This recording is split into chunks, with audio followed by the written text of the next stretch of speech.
Assalamualaikum warahmatullahi wabarakatuh. Hai semuanya. Pada video ini kita bertemu lagi dalam pembahasan mengenai biaya relevan yang sebelumnya sudah dibahas pada video conference, dan kali ini terpaksa kita lanjutkan dengan video saja ya. Sesuai dengan yang dijanjikan, saya akan membuat video penjelasan mengenai membuat sendiri atau membeli produk. Nah, keputusan khusus semacam ini biasanya dihadapi oleh manajemen perusahaan fabrikasi yang membuat suatu produk dengan menggunakan beberapa bahan baku dasar. Contohnya, ada sebuah pabrik tekstil yang memiliki usaha perkebunan kapas dan industri pemintalan sekaligus sampai ke distribusi tekstilnya. Nah, sekarang yang terjadi pada pabrik tersebut bisa jadi seperti ini. Apakah tekstil, jadi hasil akhir dari pabrik ini kan adalah tekstil, tapi apakah perusahaan ini akan memproduksi tekstil tersebut dari perkebunan kapas yang dimiliki sendiri atau dari kapas yang dibeli dari pihak lain? Nah, jadi kalau kapas hasil pintalan kapas atau benang kapas yang sudah dibeli dari pihak lain itu lantas bisa didapatkan dengan barangkali dengan biaya yang lebih murah dibandingkan dengan perusahaan menanam sendiri kapasnya, mengolah kapasnya, memintal kapas sehingga menjadi benang yang siap untuk dipintal menjadi kain, sedangkan produk jadinya adalah kain. Jadi pilihannya adalah mendingan mana, beli benang yang siap dijadikan kain atau menanam kapas hingga nantinya siap untuk dijadikan kain. Nah, jadi di situ apakah akan memotong rantai proses produksi atau tidak? Itu yang dimaksud dengan keputusan membuat sendiri atau membeli produk. Produk yang dimaksud di sini adalah barang setengah jadi. Itu bahan baku bagi bahan jadi, bagi barang jadi, bahan baku bagi barang jadi. Nah, pada keputusan semacam ini, yang bisa kita gunakan adalah konsep biaya relevan berupa biaya yang terhindarkan atau avoidable cost. Kategori biaya yang diperhitungkan adalah biaya bahan baku langsung, biaya tenaga kerja langsung, biaya overhead pabrik variabel, dan biaya overhead pabrik tetap terhindarkan. Jadi sekali lagi, biaya tetap pada pembahasan sebelumnya di video conference sudah saya tunjukkan juga bagaimana factory overhead itu dibagi menjadi dua, unavoidable fixed cost dan unavoidable fixed cost. Jadi ada factory overhead yang fixed dan dia avoidable, dan ada yang unavoidable. Dari seluruh elemen yang ada sudah kita ketahui, biaya-biaya terhindarkan ini bisa diketahui dengan mengeliminasi biaya tenggelam. Yang pertama, saya sudah jelaskan juga mengenai bagaimana itu yang dimaksud dengan biaya tenggelam. Dan yang kedua, mengeliminasi biaya masa datang yang akan terjadi terus tanpa mempertimbangkan apakah suatu produk dibuat sendiri atau dibeli dari luar. Artinya, di nomor 2 ini adalah biaya yang tidak relevan, karena apakah kita memilih alternatif membuat sendiri ataupun memilih alternatif membeli produk dari luar, maka semuanya akan tetap menyebabkan biaya tertentu terus-menerus terjadi. Nah, biaya yang terus-menerus terjadi ini juga tidak perlu diperhitungkan, sebetulnya seperti itu. Oke. Nah, karena terakhir kali kita membahas contoh yang ada di sini, ada contoh PT Suara Oke yang bergerak dalam bidang penjualan alat elektronik yang setiap bulannya memproduksi dan memakai sound system sebanyak 100 unit dengan biaya produksi Rp21.150 per unitnya. Perusahaan kemudian menerima tawaran dari pemasok luar yang menyediakan 100 unit juga per bulan dengan harga Rp17.600. Nah, sebelum kita membuat keputusan, perlu diketahui dulu struktur biaya sound system tersebut bagaimana. Ini adalah struktur biayanya. Kemudian penyelesaiannya adalah, jika saya akan menggunakan data satuan ini, data satuan saja karena saya melanjutkan oretan yang kemarin. Oke. Penyelesaian seperti ini, analisis biaya relevan.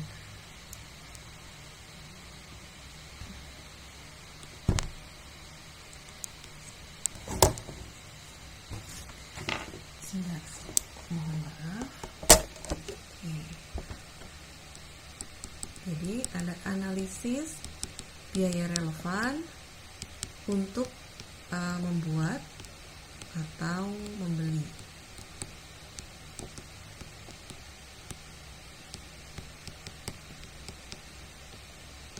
Kayak gini kan? Nah, mudahnya penjelasan saya akan saya buat agak berbeda dari yang ada di modul supaya paham. Mudahnya kita membuat seperti ini, bikin tabel keterangan, bikin ini jika membuat, dan ini jika membeli. Oke, berdasarkan biaya-biaya yang tadi sudah kita tahu, ini biayanya saya akan memindah saja. Perhatikan di sini BBB, BPK, BOP variabel, kemudian ada gaji supervisi dan ada alokasi overhead umum.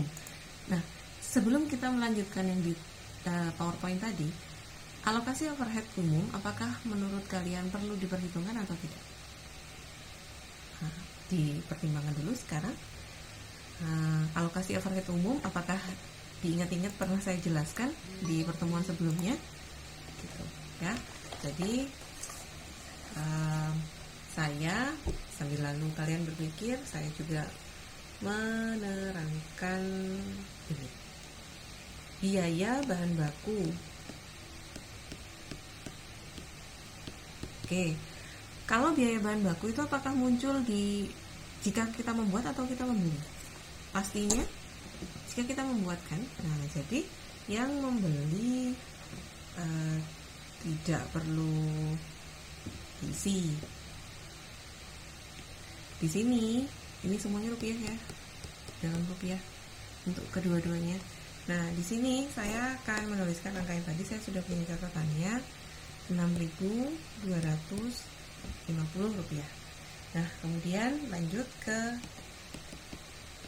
biaya tenaga kerja langsung, atau di sana tadi tulisannya biaya upah langsung. Biaya upah langsungnya adalah 4.600, ini tidak ada. Kemudian ada BOP variabel. BOP variabel per unit, ini semuanya per unit, datanya ini 1.500.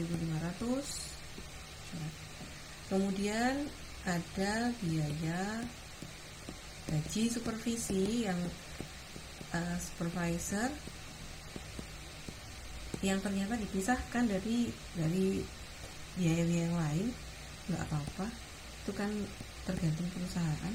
Oke, jadi ini adalah analisis biaya relevannya. Sementara saya mau menjumlahkan ini dulu ya, karena saya kebetulan hitungnya per unit, tapi dihitung langsung total tidak ada masalah.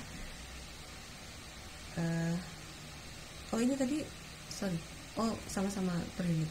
Enggak, betul ini sudah.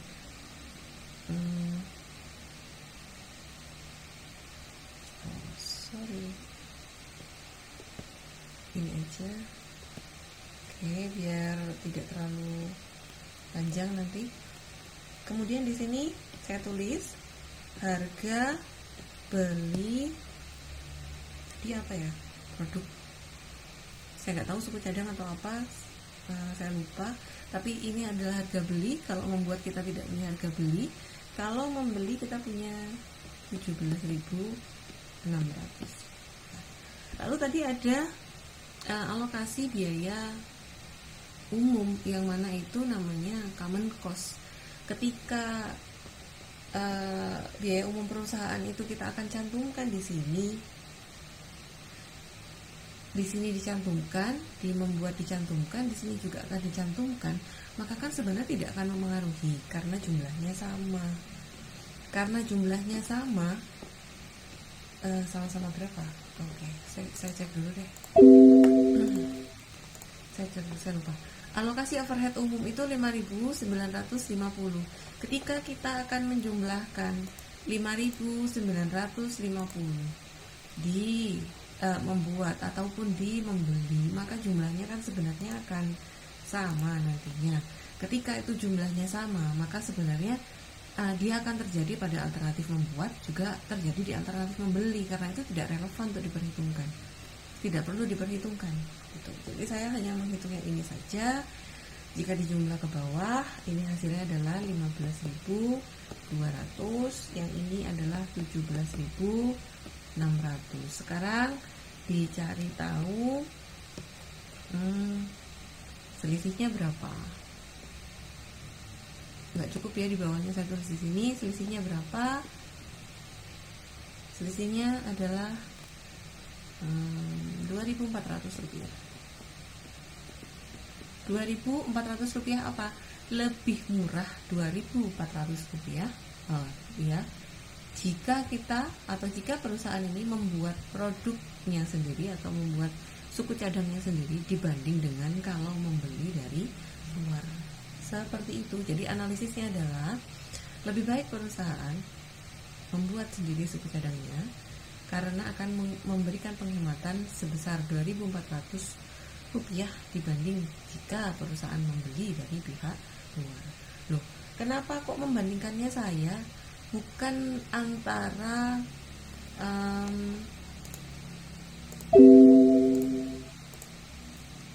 21.150 dengan 17.600. Ya karena ketika mau menghitung biaya tetapnya, sama-sama biaya tetapnya, maka ketika membeli itu ditambah dengan biaya tetap tambah common cost yang 5.950, maka jumlahnya memang kelihatan juga bahwa lebih mahal.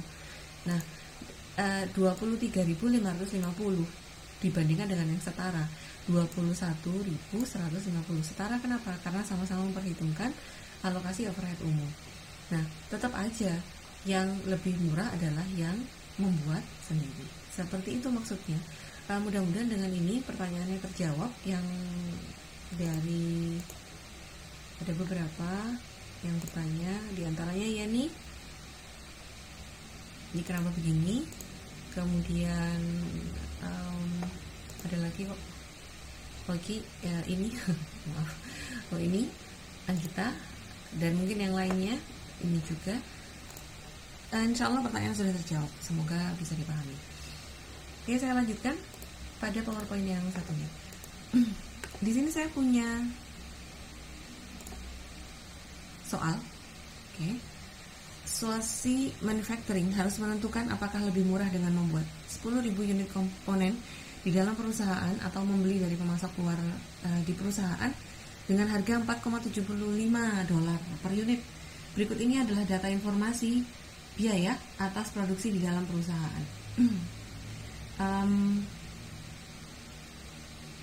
Bahan baku langsungnya, tenaga kerja langsung, overhead variabel dan overhead tetap sudah dituliskan. Kemudian overhead tetap pada kasus pertama akan tetap ada overhead tetapnya, baik perusahaan memproduksi sendiri di dalam perusahaan ataupun membelinya dari pemasok di luar perusahaan. Jadi tidak terdapat biaya pembelian tambahan selain harga beli. Ini kasus yang pertama. Oke, sebelum saya lanjutkan, sebentar.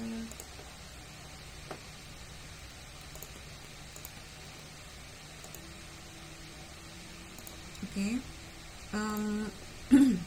Kemudian dari soal yang barusan, kemudian diminta seperti ini. 1. Alternatif manakah yang efektivitas biayanya lebih besar dan seberapa banyak? Nah, nomor 1 ini dibahas langsung di bawahnya. Pembahasan nomor 1. Kalau membuat, maka dihitunglah biaya-biaya yang tadi sudah dicantumkan di sini, kecuali overhead tetap, karena overhead tetap kan ditulis di sini bahwa dia akan tetap ada. Oke, jadi ditulislah sama seperti yang saya bikin barusan, antara membuat sama membeli, perbandingan bagaimana biaya produksi dengan harga perolehan pembelian. Lalu dibandingkan biaya diferensialnya. Ini adalah analisis diferensial. Kemudian ditulislah analisisnya di sebelah sini. Ini adalah analisisnya. Perusahaan lebih baik membuat sendiri karena lebih murah sebesar $9.500 untuk membuat komponen sendiri, di mana di sini biaya tetapnya tidak diperhitungkan karena menjadi biaya tidak relevan. Oke, ada pertanyaan kedua sekarang. Sekarang asumsikan bahwa termasuk dalam overhead tetap adalah biaya sebesar $10.000. Overhead tetapnya perhatikan tadi ada $44.000 overhead tetap.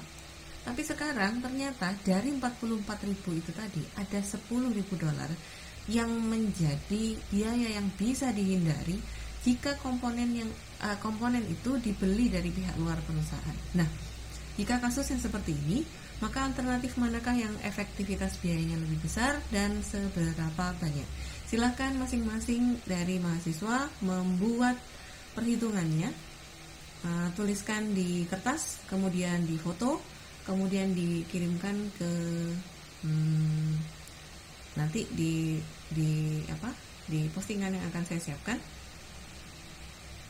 seperti biasanya. Oke? Jangan lupa segera setelah materi ini ditonton. Oke, sekarang saya punya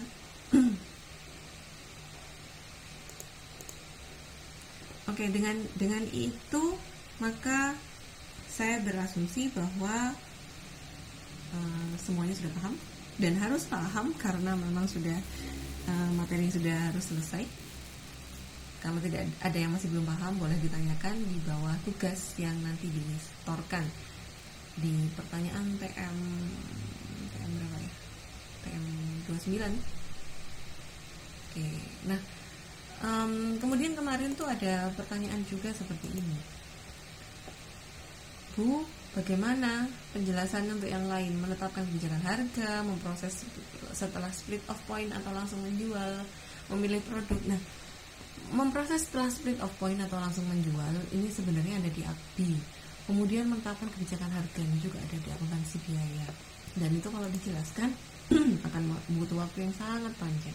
Tapi berhubung di sini saya sudah punya sedikit materi, mari akan saya terangkan sekilas saja. Tidak bisa, saya terus terang tidak akan bisa untuk menjelaskan dengan detail karena keterbatasan waktu. Keputusan untuk menjual atau mengolah lebih lanjut. Nah, dua atau lebih lini produk yang secara simultan dihasilkan dari masukan bersama melalui suatu proses disebut produk gabungan atau joint product. Misal pada produk susu, produk daging, produk perkayuan dan lain-lain. Contohnya gini. Misalnya produk ayam. Oke. Produk ayam, dari satu ayam ketika dari seluruh ayam yang diproduksi, satu bagian ya maksudnya. Perusahaan tidak mungkin memproduksi satu ekor ayam, tidak mungkin. Tapi maksudnya dari seluruh produksi itu ayam utuh itu tadi, mulai dari kepala sampai ke kaki, itu ada banyak bagian yang sebenarnya bisa di-split menjadi beberapa produk. Nah, sekarang kamu bayangkan ada perusahaan, suatu pabrik yang mengolah ayam sebagai produknya. Kemudian dari produk tersebut dibuatlah beberapa output, dibuatlah beberapa produk jadi. Di antaranya adalah chicken wings. Berarti sayap-sayapnya yang diambil untuk diproses menjadi frozen food chicken wings. Berarti sayap, tidak diapa-apain lagi. Jadi sayap diproses untuk awet, ya, tentunya diproses. dibumbuin, diproses untuk awet, diawetkan, di packaging, selesai. Kemudian bagian ayam yang lainnya dibuat menjadi nugget. Nah, ada chicken nugget. Chicken nugget berarti proses pembuatannya chicken wings, yang mana itu adalah sayap-sayap saja, sayap dibumbui dengan dibandingkan dengan nugget ayam, yang mana kita tahu bahwa nugget itu sudah dicampur dengan beberapa bahan lain, misalnya sayuran, tepung roti, dan lain sebagainya. Kemudian ada beberapa prosedur yang dialami oleh daging ayam sampai dia bisa berubah menjadi nugget. Oke, sekarang saya mau menceritakan ceritanya ayam nanti. Jadi ada ayam. Gimana cara gambar ayam? Jadi ini adalah ayam. Ini adalah ayam. Kakinya, bentuknya. Ini ayam ada banyak. Kemudian dia diolah, diolah oleh perusahaan. Diolah, diapakan? Dicuci, dimatiin dulu ya tentunya. Dia diproses, dibersihkan dari bulu, kemudian dia dipotong-potong, dibersihkan sampai dia higienis dan lain sebagainya, dimana seluruhnya itu membutuhkan pembiayaan. Ada biaya yang keluar sebesar X.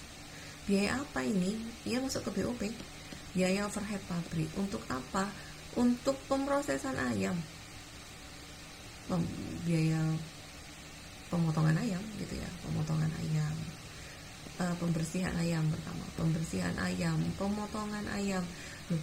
Kalau membersihkan ayam, jadi memproses ayam seperti itu tidak hanya menggunakan tenaga kerja manusia ya, tapi menggunakan mesin. Artinya di sana keluar biaya-biaya penggunaan fasilitas macam-macam guys biayanya. Nah, sekarang ayam ini tadi, ayam yang tidak punya leher itu, kemudian dibagi jadi dua, diambil sayapnya,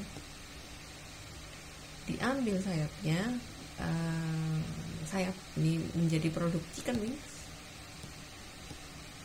chicken wings.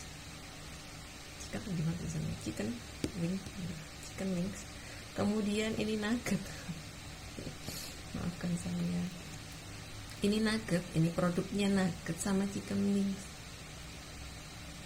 Kemudian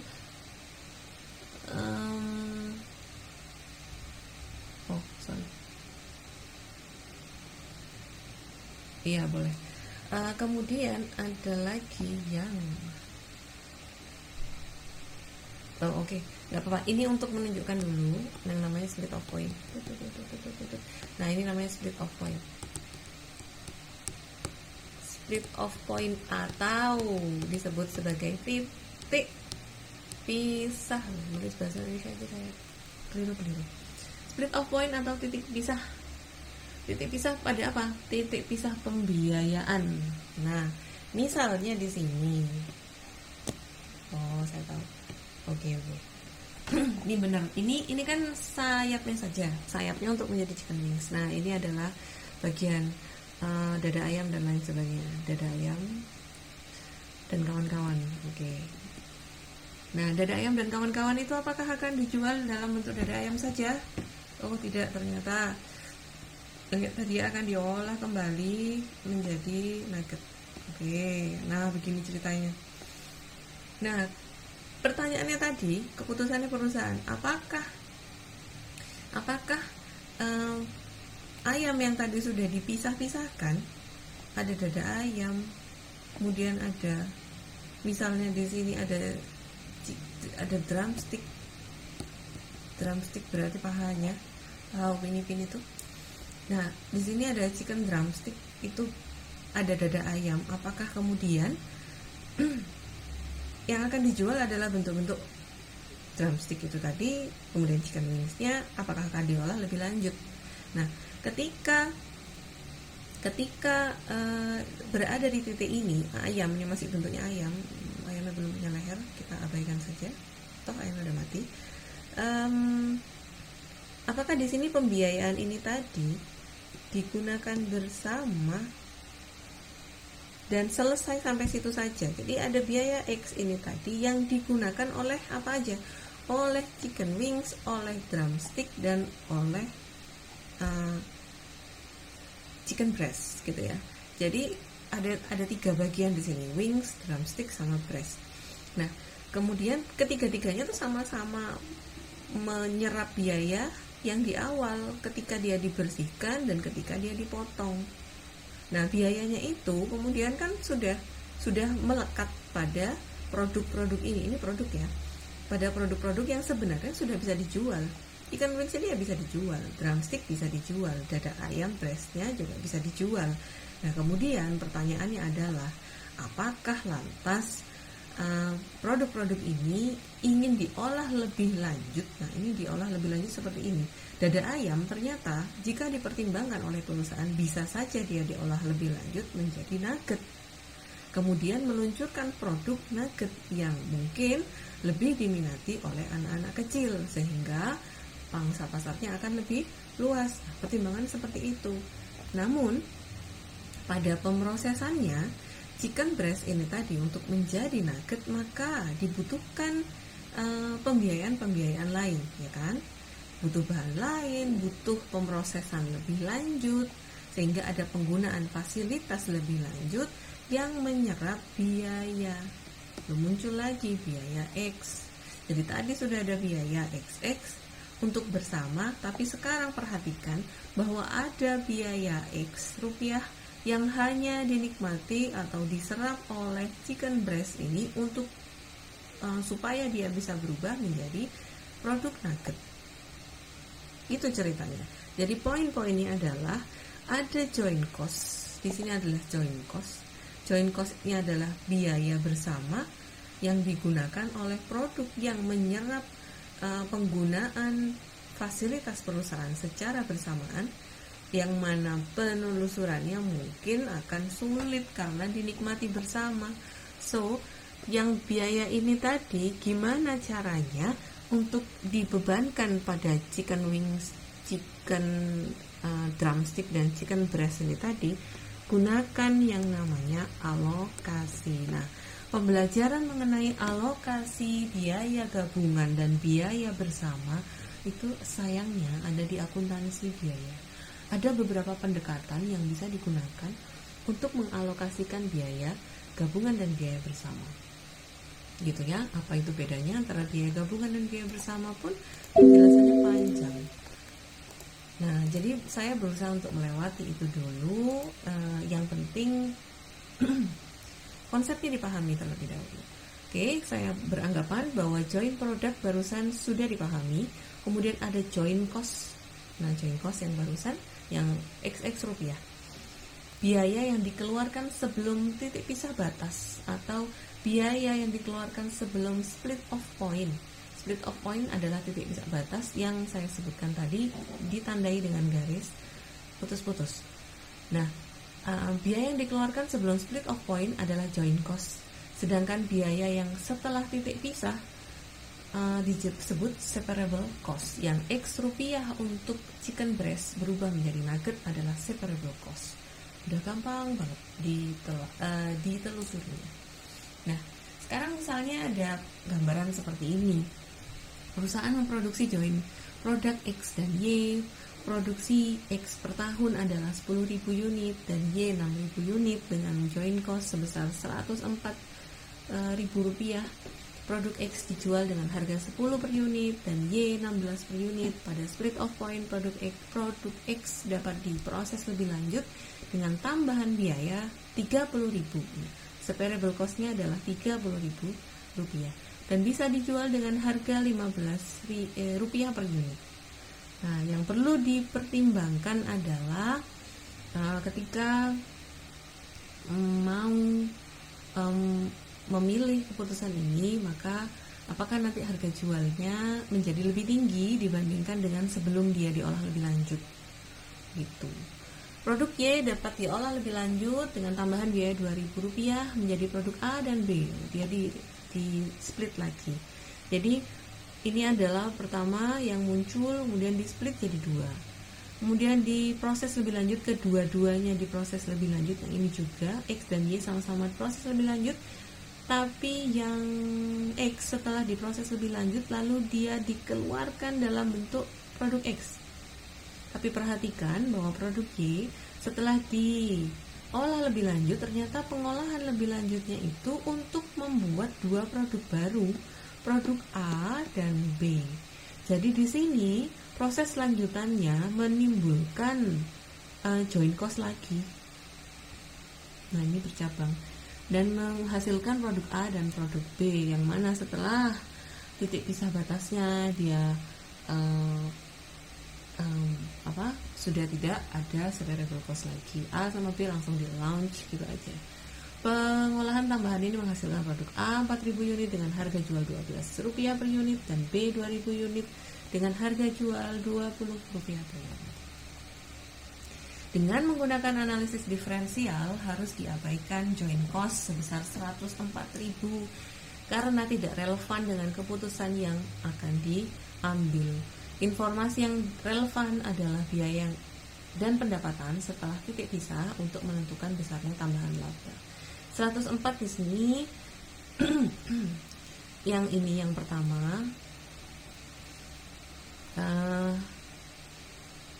Jadi yang ditanyakan ini apa? Oke, kasusnya adalah yang A dan B. Ketika sama-sama mengalami karena sama-sama mengalami proses lanjutan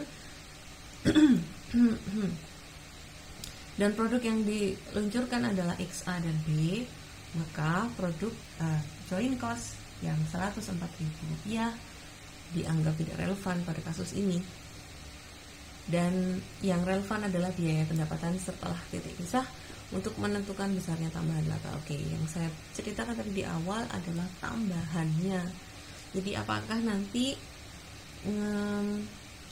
kalau diproses lebih lanjut itu memberikan tambahan laba atau enggak? Jangan-jangan cuma memberikan tambahan biaya, tidak memberikan tambahan laba. Nah, berhubung yang ini udah bagaimanapun juga dia harus dialami,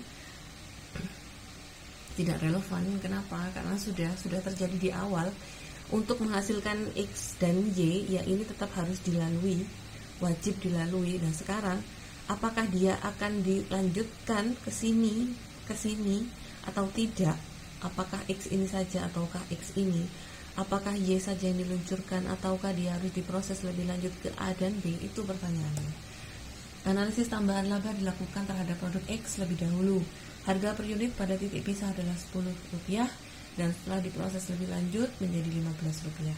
Ada tambahan Rp5. Tambahan biaya produksi per unit adalah Rp30.000 dibagi 10.000 unit atau sama dengan Rp3. Jadi tambahan laba per unit adalah 2. Perbedaannya, jadi kenaikan labanya. Oleh karena tambahan labanya adalah positif, maka keputusan yang diambil adalah boleh memproses X lebih lanjut. Ini untuk yang Y. Jika produk Y diproses lebih lanjut menjadi produk A dan B, tampak dari proses ini bahwa A dan B adalah joint products, sehingga tidak dapat dipisahkan prosesnya secara individual.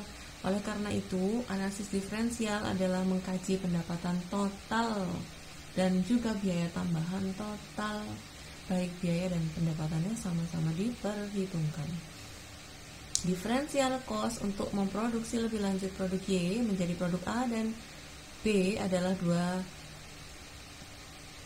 Rp2.000, sedangkan differential revenue untuk produk Y adalah Rp8.000 negatif, seperti perhitungan berikut ini. Yang sudah ada perhitungannya, kemudian dilanjutkan di sini. Dengan analisis di atas, maka keputusan yang bijaksana adalah menjual produk Y setelah split of point tanpa mengolah lebih lanjut. Jika alternatif lain yang dipilih, maka malah turun pendapatannya dengan rincian yang barusan. Apabila melanjutkan proses setelah titik pisah untuk produk X dan Y di atas, maka gambarannya adalah seperti ini. Nah, mengenai apa itu yang dinamakan dengan differential revenue, boleh dibaca kembali. Differential cost, differential revenue itu apa? ada di modul PDF yang saya berikan.